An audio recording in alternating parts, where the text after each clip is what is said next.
1992. A year so disruptive and damaging for the royal family that the Queen referred to it as Annus Horribilis during her speech marking 40 years on the throne. In a seemingly cursed year for the royals, the world watched on as a series of unfortunate events for the family unfolded. It was a year to forget for the royals, but not for Netflix, with season 5 of The Crown depicting these events again for all the world to see. Marriages collapsed, intimate personal photos hit the press, and Windsor Castle was quite literally up in flames by the end of the year.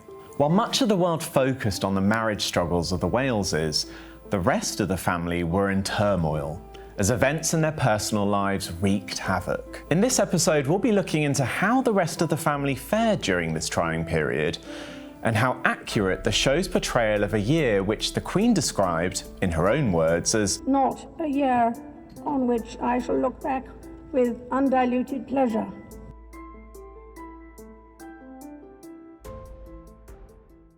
Much of the 5th season of The Crown is focused on the marital woes of 3 of the Queen's children, and in one scene, imagined by creators of the show, we get to see Prince Andrew having a conversation with his mother about the state of his marriage with Sarah Ferguson. Of course, at the time, he was a serving member of the Royal Navy, spending just 40 days a year with his wife.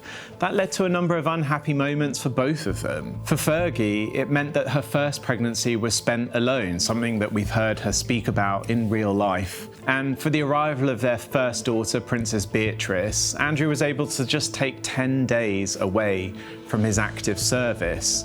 In the imagined scene, we see Andrew talking with his mother about 2 male friends in Fergie's life, John Bryant and Stephen Wyatt. John, a financial advisor, was actually photographed in the south of France on holiday with the Duchess of York, and it's the photos that came from that, long lens paparazzi shots, that Andrew then warns his mother about. In the show, we actually get to see the Queen, or how they imagined the Queen might have taken those images when she first laid eyes on them. Those images, of course, ended up on the front page of Britain's most notorious tabloid at the time, the News of the World, alongside the headline, "Fergie's Toe Job."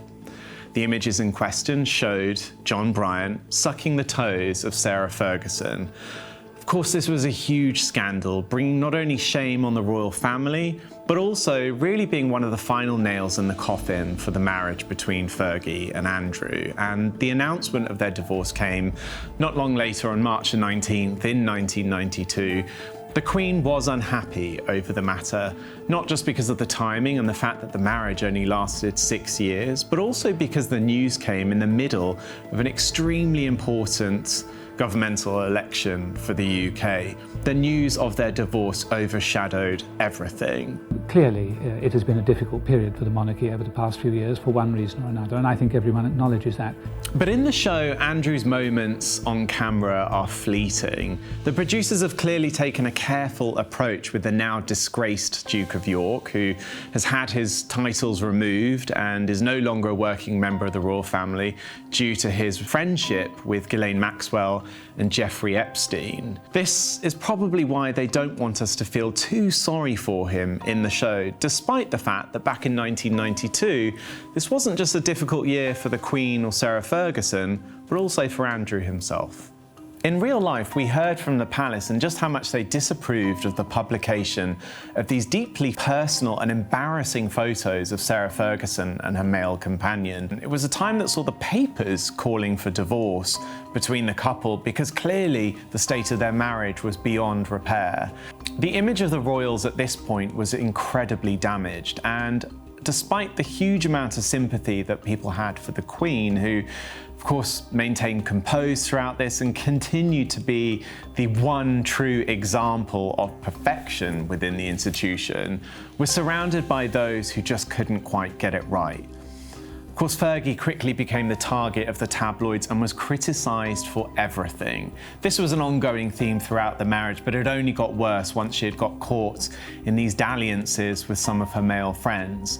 They went on to criticise her weight, the amount of money she spent, her appearances, and It wasn't long before the institution of the monarchy itself was accused of briefing some of the papers about some of the most damaging stories about Fergie. One of the papers even went to suggest that it was the royals behind some of these stories, with a headline in The Sun saying the Queen had put the knife into Fergie.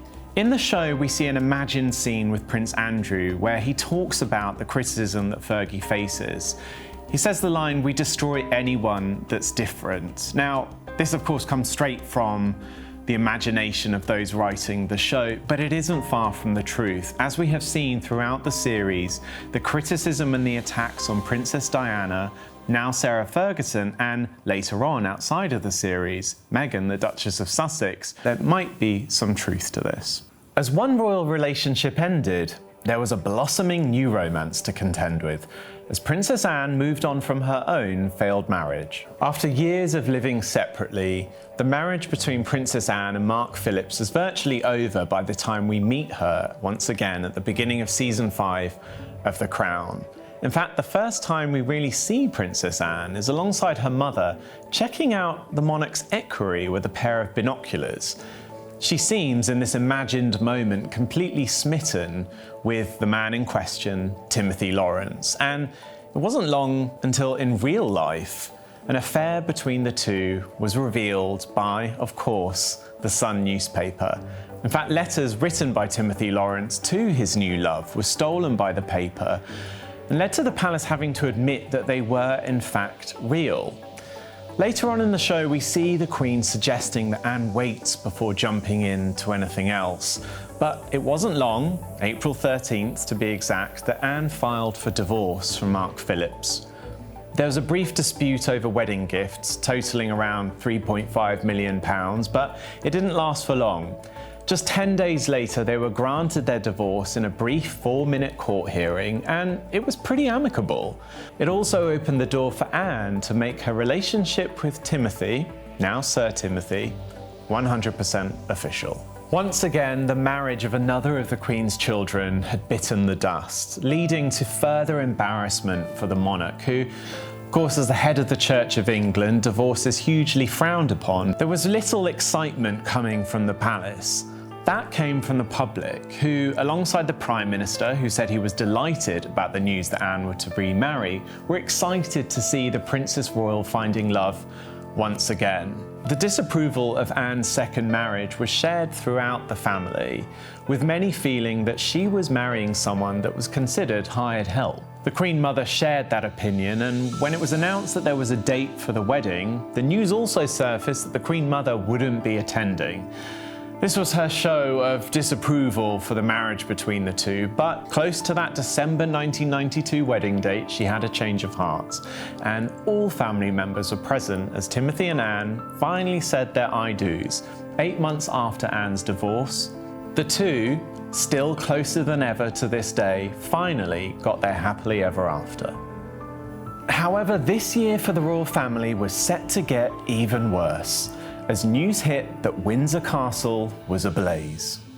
There was a reason that 1992 was, as the Queen said in Latin, a horrible year. Seeing that year out was probably one of the worst moments, the Great Fire of Windsor Castle.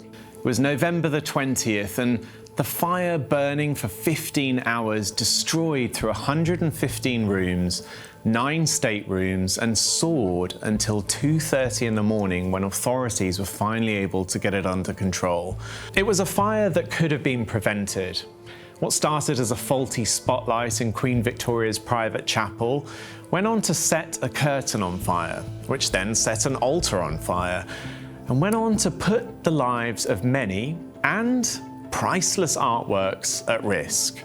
People were able to leave unscathed, and the art was removed thanks to a human chain that sprung into action thanks to quick-thinking aides working at the royal household who stood side by side and carried each piece out one by one. But that huge amount of damage needed to be restored, and a committee was quickly sprung into action.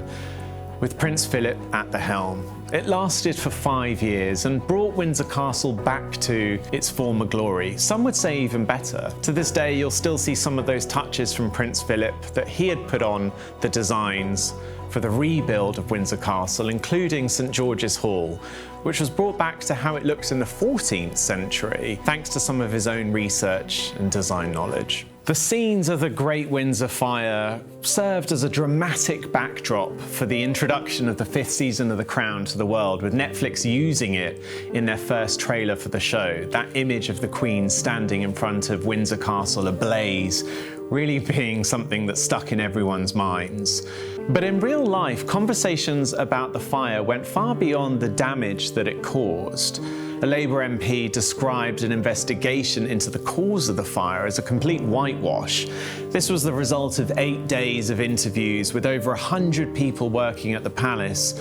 In fact, accusations were rife at the time, with a British tabloid even accusing the chief picture restorer at Windsor Castle of being responsible. In the end, no one was accused of foul play, and the incident itself was deemed as an accident. But conversations quickly shifted to how much it would cost for restorations of Windsor Castle. Both Parliament and the public called for the Queen to pick up the entire bill.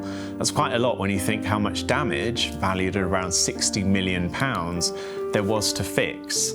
It led the Queen to make the decision to open Buckingham Palace for the first time to the public, charging patrons about £8 to enter and have a look around the staterooms and get a peek inside palace walls for the very first time. It was a huge success, and it ended up covering 70% of the repair bill. The Queen herself paid £2 million of her own money towards those repairs. The rest were picked up by the sovereign grant, which comes out, of course, from the government, money from the Crown Estates, but also from public taxpayers. It led to an ongoing financial debate about how the royal family spend their money and the public's money. It's a theme that we've seen throughout this season of The Crown, because as we saw in that first episode where Prince Philip wanted to have the public pay for the cost of the renovations of the royal yacht, money will always be a controversial topic when it comes to the public and the royal family. Despite huge interest in the public battle between Charles and Diana, The Crown has given us a stark reminder that life for the rest of the family was also far from plain sailing in 1992. Producers of the series ultimately decided the year was so eventful and disruptive that it was deserving of its own episode. And it's easy to see why, as the events of '92 had a profound impact on our perception of the family to this day. The curtain was well and truly pulled back, as the marital struggles of the Queen's children were fully revealed to the public. And the fire at Windsor Castle reignited the long-standing and fiercely contested financial debate over the funding of the royal family. If you enjoyed this episode, then please check out the rest of the series as we continue to break down the most important and controversial moments from Season 5 of The Crown.